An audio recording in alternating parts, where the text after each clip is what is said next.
데살로니가 후서에 보면 사도 바울은 데살로니가 교인들로 인하여 감사하는 이유가 두 가지가 나옵니다. 하나는 1장 3절인데요. 형제들아 우리가 너희를 위하여 항상 하나님께 감사할지니 이것이 당연함은 너희 믿음이 더욱 자라고 너희가 다 각기 서로 사랑하니 풍성하며.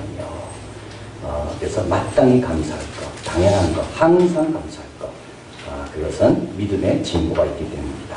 지난주 말씀드렸습니다. 내 믿음이 지금 진보하고 있는가? 아닌가? 뭐로 알 수 있는가? 하나님의 부르심에 나는 점점 합당한 자가 되어가고 있는가? 또 한 가지는 모든 선한 일을 기뻐하는가?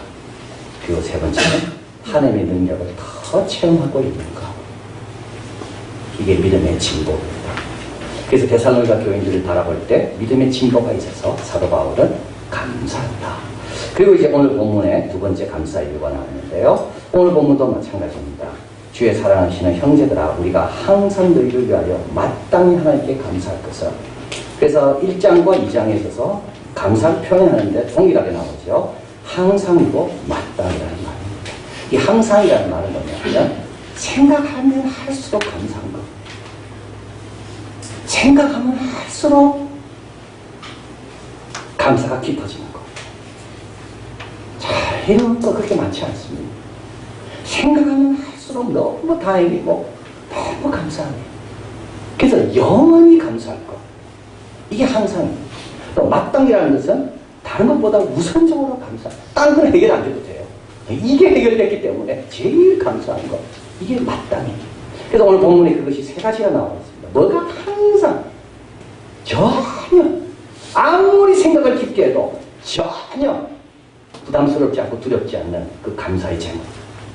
시간을 이겨내고 점검하고 철저하게 조사하는 모든 걸 이겨내고 그런 걸 다 살아남으면서 그래도 결론은 감사할 것밖에 없구나. 그게 뭐냐? 오늘 보면 세 가지를 이야기하는데 첫째는 하나님이 택해 주신 겁니다. 너희를 택하사. 하나님이 나를 택해 주시니 얼마나 감사한지. 하나님이 우리 가정을 택해 주시니 얼마나 감사한지. 아브라함 보험을 잘 알 수 있습니다. 아브라함은 갈대우르에 있었습니다. 갈대우르는 이방 땅이고 우상을 많이 섬기는 곳입니다. 하나님이 택해 주지 않았다면 아브라함은 거기서 나와서 그렇게 살다가 죽었습니다. 그리고 아브라함 보고 택해라면 아브라함 하나님을 택할 수가 없어요. 왜냐하면 그 지역에는 하나님이 없거든요. 하나님이 아브라함을 택하지 않았다면 아브라함은 그냥 그렇게 살다가 죽을 사람이에요. 만약에 하나님이 이렇게 계셨더라면 아브라함이 하나님을 택했겠습니까? 이스라엘 백성을 보면 잘 알죠. 이스라엘 백성은 하나님의 말씀을 듣고 출애굽을 경험하고도 끊임없이 하나님 대신 이방신들을 택합니다.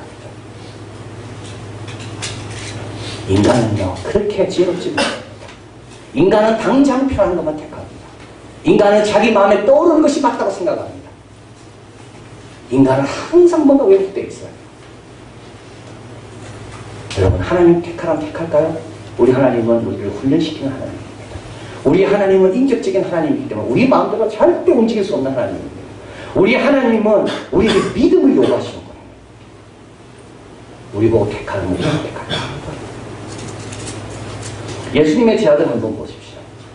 예수님 당시에 그 당시 스승들 많았습니다.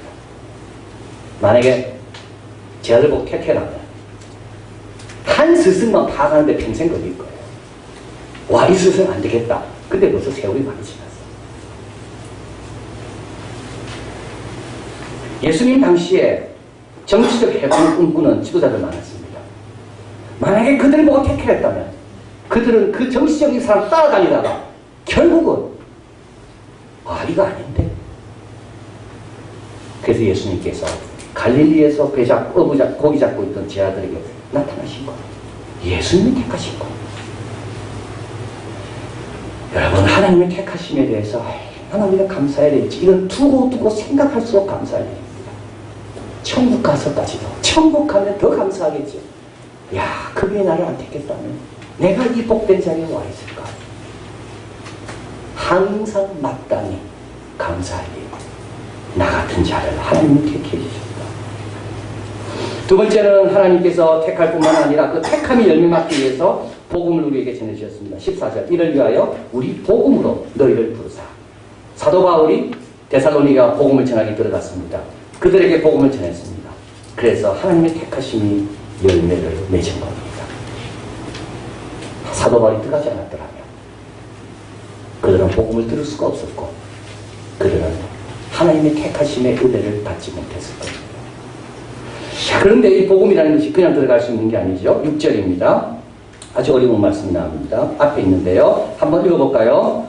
그의 때에 나타나게 하여 막는 것이 있는 것을 아나니. 여기 막는 것이라는 게 나옵니다. 학자들이 막는 것이 뭘까? 또 7절에 불법의 비밀이 이미 활동하였으나 지금은 그것을 막는 자가 있어. 막는 자가 뭘까?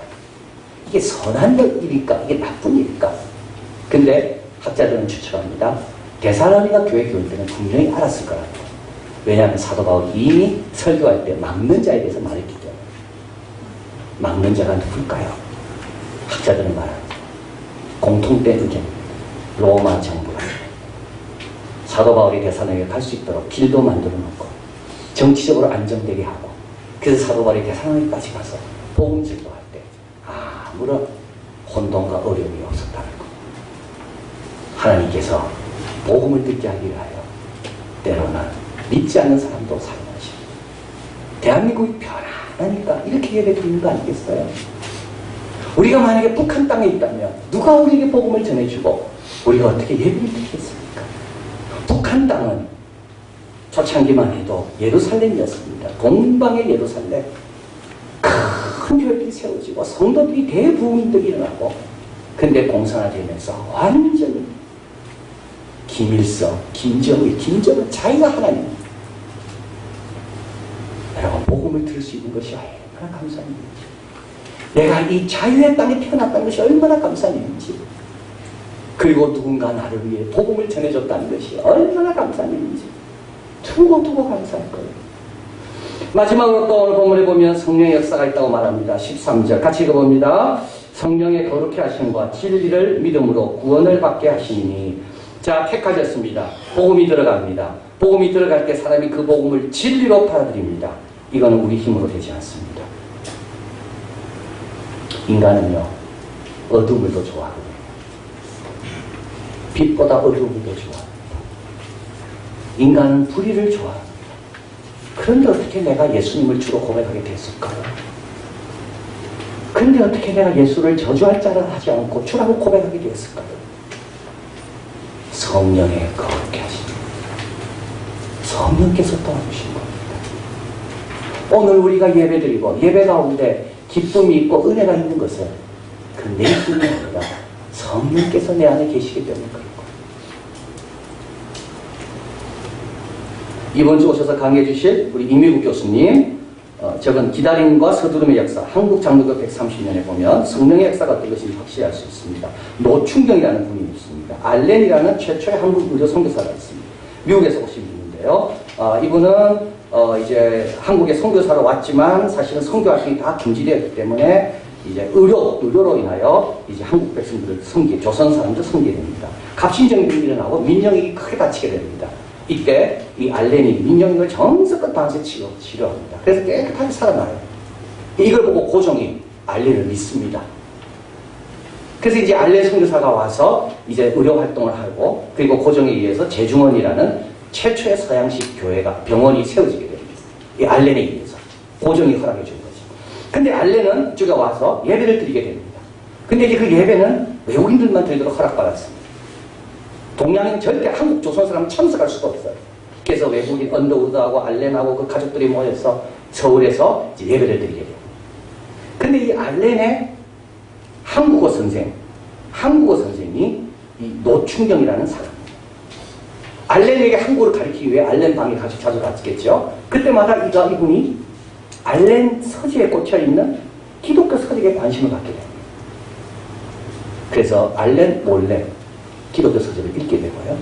그리고 알렌은 원래 소심했다고 그래요. 그래서 언더우드에 찾아가서 기독교에 대한 설명을 제대로 듣게 되고 세례를 받게 됩니다.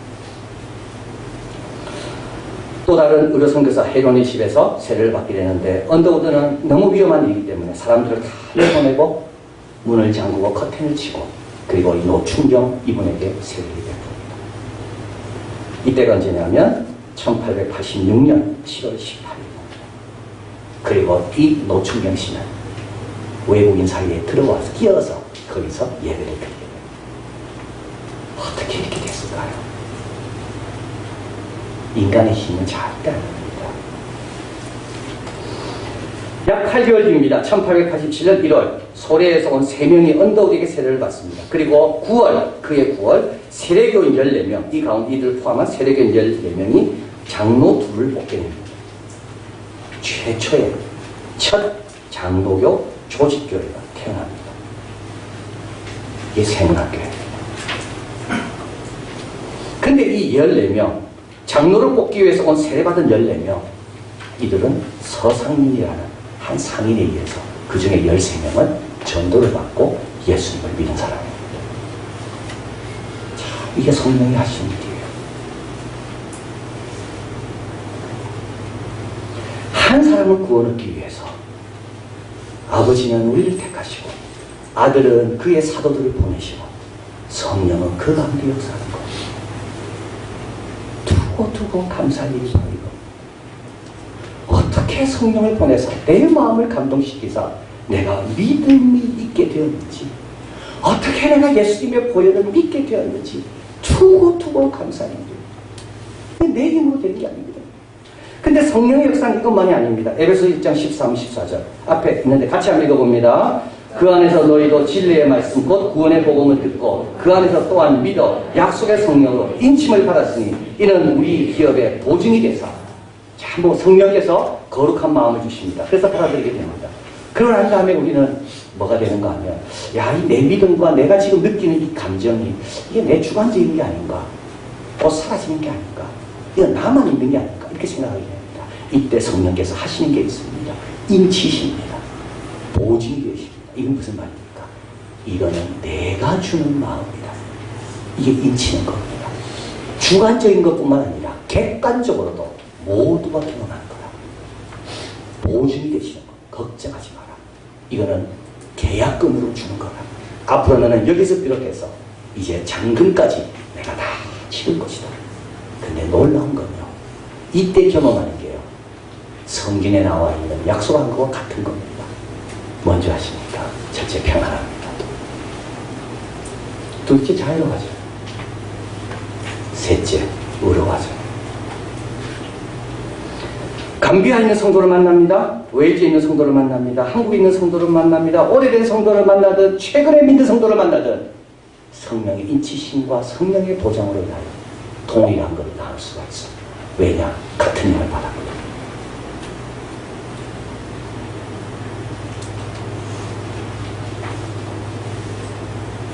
데살로니가 교회 교인을 바라볼 때 사도 바울은 너무 감사합니다. 하나님이 택한 자리, 그 택함이 복음으로 열매있고, 그리고 복음을 들을 때 성령의 역사시사 복음을 받아들이고 인치고 보장을 한 그 확신 가운데 성도들이 있습니다. 생각할수록 감사한 거예요. 자, 그런데 여기서 멈추면 되지 않습니다. 요한계시록 3장 11절 필라델피아 교회 주는 말씀입니다. 큰 칭찬을 했습니다. 너희 교회는 작은데도 큰 일을 행하는구나. 그리고 나서 3장 11절 요한계시록에 말씀합니다. 같이 읽어볼까요? 내가 속히 임하니 내가 가진 것을 굳게 잡아 아무나 내 멸류관을 빼앗지 못하게 하라. 이 귀한 멸류관을 빼앗길 수 있는 것. 이 귀한 것이 멸류관 이미 받았습니다. 하나님의 택함, 구원, 성령의 역사, 이거를 굳게 잡아야 돼요. 안 그러면 뺏긴다는 거. 이거는 시작에 불과한 거. 앞으로 누리게 될 것이 엄청나게 더 많아요. 자, 그래서 사도 바울은 이들을 감사뿐만 아니라 이들 보고 다음 세 가지를 하라고 말합니다. 받은 것을 굳게 지켜라. 그러므로 형제들아 굳게 서서, 굳게 서서. 음악할 때 보면 리허설이 꼭 필요하다 그러죠? 리허설이 무슨 시간이라고 그러나요? 리허설을 가리켜 음악이 자리를 잡는 시간이라고 말합니다. 시간이 필요합니다. 한 곡을 연주하기 위해서 많은 시간이 연습이 돼야지 그 음악이 내 몸에 자리를 잡는다. 신앙도 마찬가지입니다. 내가 깨닫고 발견한 것이 있습니까? 이것이 내한테 자리 잡으려면 금방 잊어버리면 자리 잡을 수가 없습니다. 생명의 씨가 떨어졌습니다. 이 씨가 뿌리 내리려면 시간이 필요한 겁니다.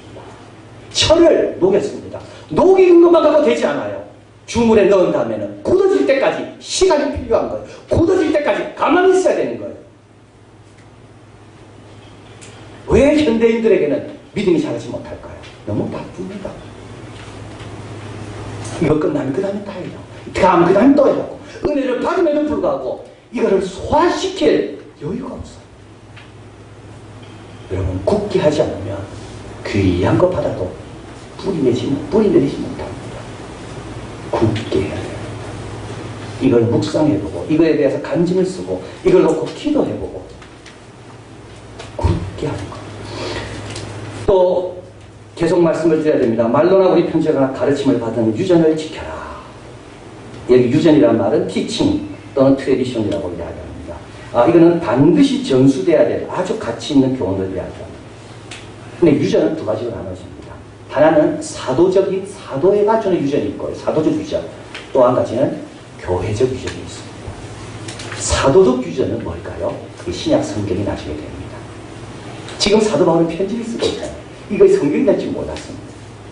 그래서 사도 바울은 편지마다 표적이라 하지만 아직 이걸 성경이란 말 쓰지 않습니다. 이게 사도적 유전입니다. 말씀. 교회적 유전은 뭡니까? 이거는 뭐 여성에게 목사 안수를 안 준다든지 이런 거죠. 이런 게 교회적 유전이에요. 로마 캐톨릭은 교회적인 유전을 너무 귀하게 시대에 따라서 얼마든지 바꿀 수 있는 거예요. 여기서 말로나 편지로 가르침을 받은 유전을 지키라. 이것은 하나님의 말씀입니다. 여러분께서 귀한 은혜를 받았습니까? 너무 좋은 토양이죠.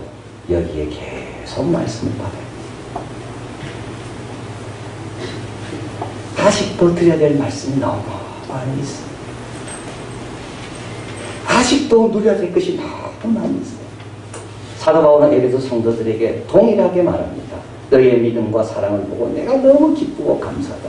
그러나 나는 기도한다. 부르심의 소망이 어떠하며 성도 안의 영광의 풍성이 어떠하며 믿는 자 가운데 역사하심이 큰 것이 어떠한 것이를 너희들이 알아가기를 내가 기도한다. 여러분, 우리의 목적은 에덴 동산입니까? 아니에요. 에덴 동산에 갔다고 안전하지 않습니다. 아담과 이브가 에덴 동산에서 넘어지잖아요.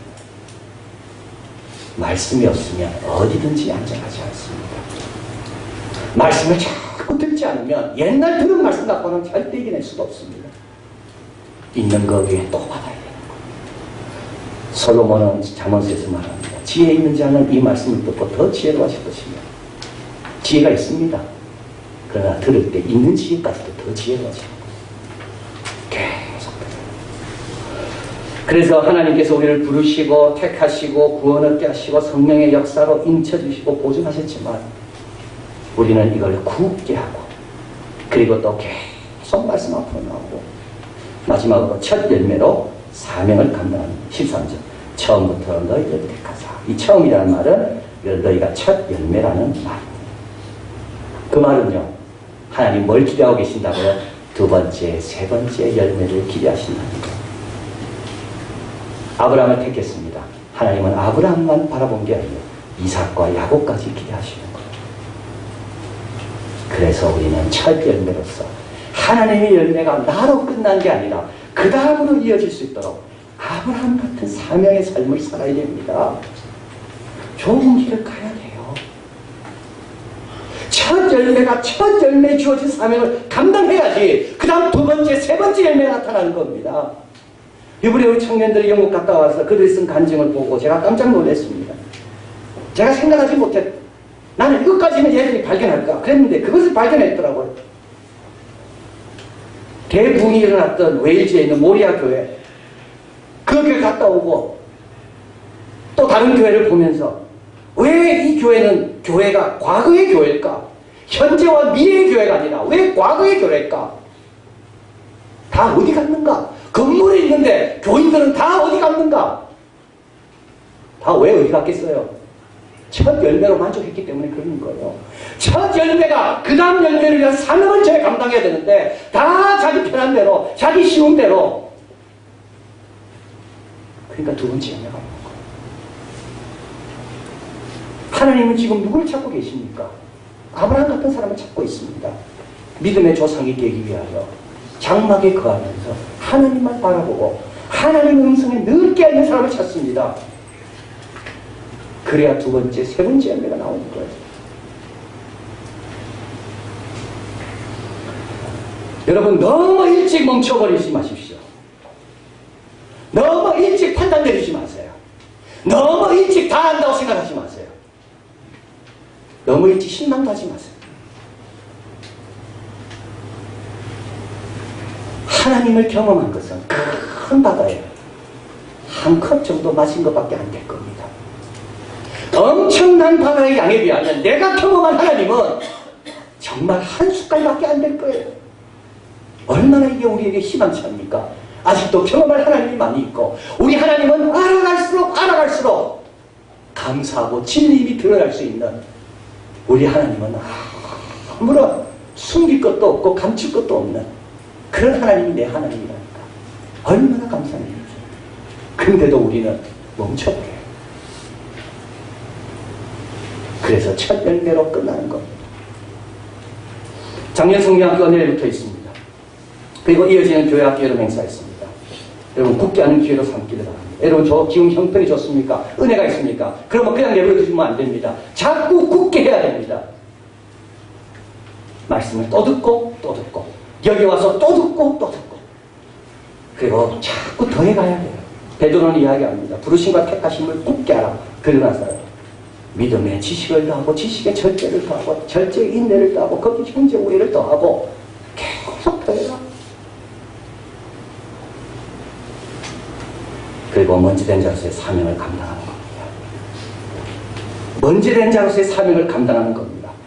교회당은 있고 다 있는데 성도가 없는 그런 모습이 아니라 성도로 가득 차고, 배우겠다고 가득 차고, 하나님을 향한 열망으로 가득 차는 것. 그 사명, 그걸 감당하는 거예요. 오늘 본문 마지막으로 16절에 말합니다. 우리를 사랑하시고 영원한 위로와 좋은 소망, 영원한 위로와 좋은 소망이 우리에게 허락됐습니다. 우리는 두고두고 감사할 것밖에 없을 거예요. 좋은 소망, 영원한 위로, 세상이 줄 수 없는, 언제나 얻을 수 있는 영원한 위로. 우리 아버지께서 너희 마음을 위로하시고 모든 선한 일과 말에 굳게 하시기를 원하노라. 한 주간 하나님께서 위로하실 것이고, 그리고 우리의 선한 일과 말을 하나님께서 굳게 해주신다. 이를 믿고 하나님의 위로를 향해, 하나님의 뜻을 향해 함께 나아가는 우리가 되기를 바랍니다.